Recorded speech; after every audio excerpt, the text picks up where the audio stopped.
Z Business Plus makes managing fuel easy. It's fee-free with choice benefits like 8 cents off every litre, every day, everywhere you need us. Sign up today for the 2022 CanStar Blue Best Small Business Fuel Card. Z is for New Zealand. T's and C's apply. All Blacks, England, 6:30 tomorrow morning New Zealand time. For commentary here on News Talk ZB with Elliot Smith, or also via iHeartRadio and Gold Sport. It's a great pleasure to bring in 2003 Rugby World Cup winner with England and one of the best players of his generation, English centre Will Greenwood, MBE. Stephen Jones with half charge now, a chance once again, this time for the big Northampton wing Ben Cohen. Now it's Healy with a long switch pass out. There's a real chance here as Greenwood goes with the handoff. Healy once again, and Greenwood is not going to score again. A third try for him. What a day he's having. Yeah, what a player he was. Will Greenwood has become a highly regarded rugby analyst since his playing days ended, involved in commentary and expert analysis across all levels of rugby. He joins us now. Will, great to get the chance to chat to you as always.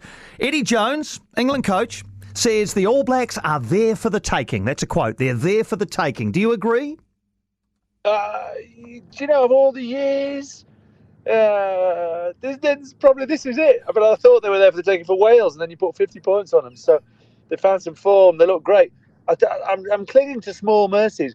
Am I right in thinking, did he pick Scott Barrett at 6 in the World Cup semi-final? He did pick Scott Barrett at 6 in the Rugby World Cup semi-final. Yes, there's been a lot of discussion about that. Yes, yeah, very similar. I looked at the team this afternoon and went, wow. But I mean, he's such a good player. That tackle he made on Stuart Hogg at a time when I think Scotland were 20 points to 14 up in the bottom right-hand corner was off the charts. So in no way am I bagging Scott Barrett. I'm just trying to find things that I can hang my hat on. It's a +3 in the betting. I think New Zealand a 3-point favourite. The forecast is decent, I believe. I hope it's an epic game. It always is. As with all things, every time New Zealand take the field, it's a World Cup final for whoever plays against them, because they are still acknowledged as the team that everyone wants to beat once on their CV, and they can talk about it till they're 100. So it'll be a belting game. I'll be there, and really, really, really can't wait. I love seeing Richie Mo'unga play. I think Rieko Ioane's off the charts good at the moment.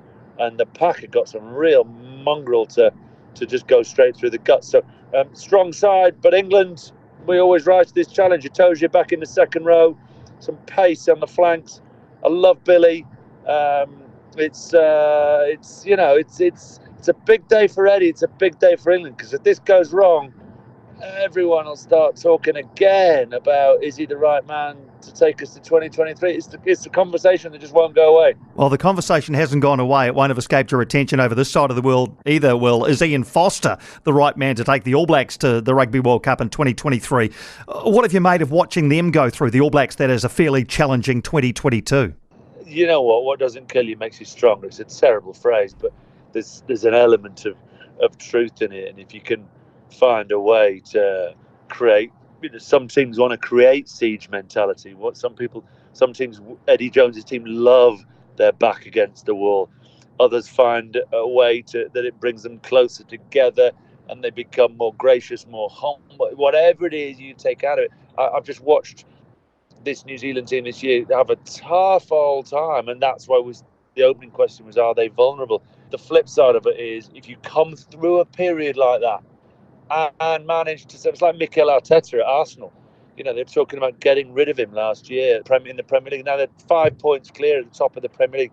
Some coaches need time to bring through their philosophy, develop their culture, put in the senior leaders and the players they want. And sometimes you can be really quick to make that call, and it counts against you. The All Blacks, you guys have had a history of giving people that chance since Graham Henry was the first coach to get a second chance post 2007. And yeah, look, it's I genuinely go, and obviously I've got an English hat on, but I go on days like this as just a fan, as a rugby anorak, a rugby badger who just goes and loves watching the next generation just turn up with immense physicality and ridiculous skills. Oh, look, we can't wait. We've been waiting for this game for a very long time because, as you know, Will, these occasions, All Blacks v England, don't come along very often. I see England assistant coach Anthony Seibold has said that England will go after the All Blacks. How do you expect that to look? How do you expect them to approach this game from the first whistle? Yeah, look, I think you saw a little bit of that with the way that Simmons and Curry defended last week. Admittedly, it was against Japan, but I think a lot of teams are watching the way South Africa defend and have seen how over the last few years South Africa of all sides have given. They've given as good as they've got against New Zealand.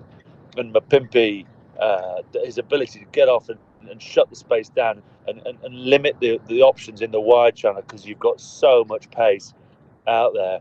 I think Seibold is going to sort of let him go and put Aaron Smith under pressure and get into Richie and try and make Geordie feel uncomfortable because I don't know what his stats are, but I don't imagine he's played a billion games at number 12, and if you haven't got that muscle memory, that scar tissue of being able to cope when the sort of metaphorical bullets are flying, then sometimes you can make some interesting decisions if you haven't played a position since the age of 5. So England know that if New Zealand get ruck ball at less than 2 seconds a ruck and generate quick ball, England will lose. Therefore, they have to find a way to shut them down and slow the ball down and get in their faces and force them to kick a little bit more. You talked then about having a win over the All Blacks on your CV. You've got one, of course, 20 years ago. Oh, you got two. Sorry, two. I was the draw. Oh, you were there for the draw as well in 1997. I was at that game at Twickenham. I thought we were going to win it with a late drop goal. Yeah. Amazing times and lovely memory. I didn't hear what your question because I was trying to correct your stats.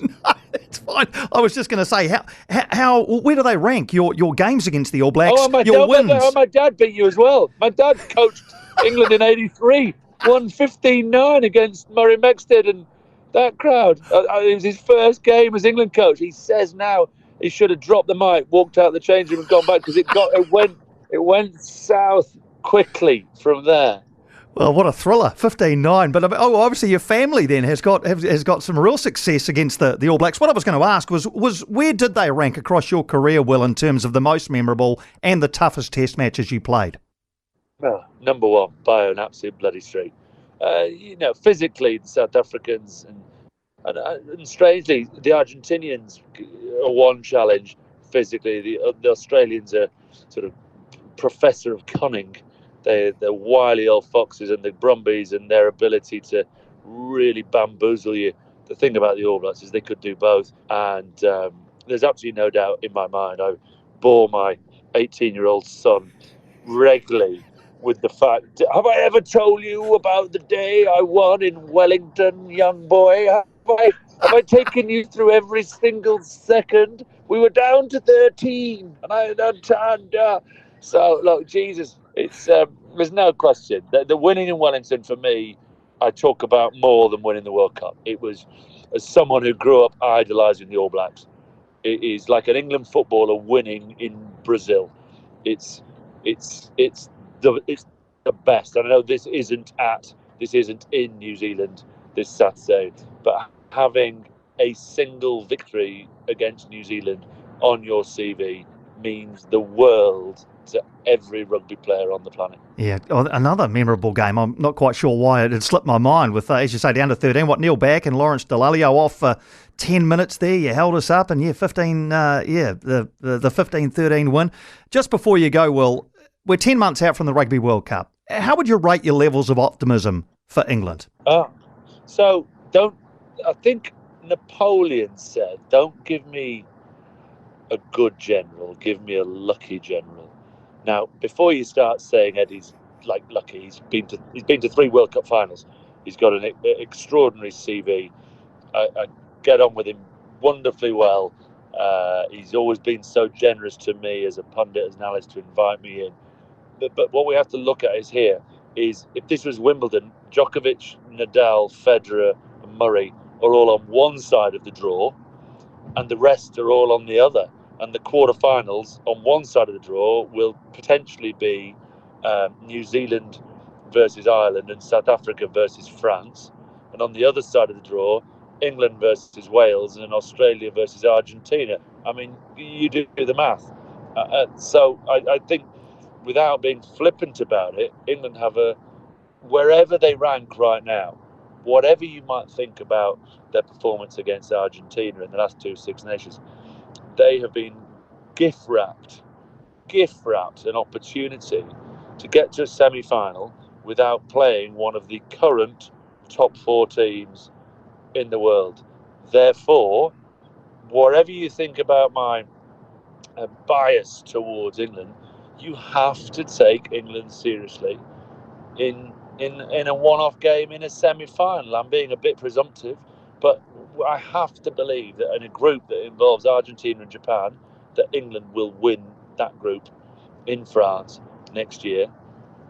Minimum get out second place.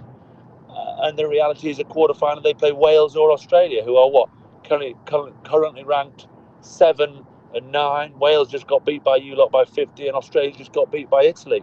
So, come on, even in New Zealand would have to acknowledge England are a threat next year. Yeah, we absolutely acknowledge it. Well, it's always such a great pleasure to chat to you. Enjoy yourself at Twickenham on Saturday, and hopefully we get the chance to chat again in 2023. Cheers, boss. Take care.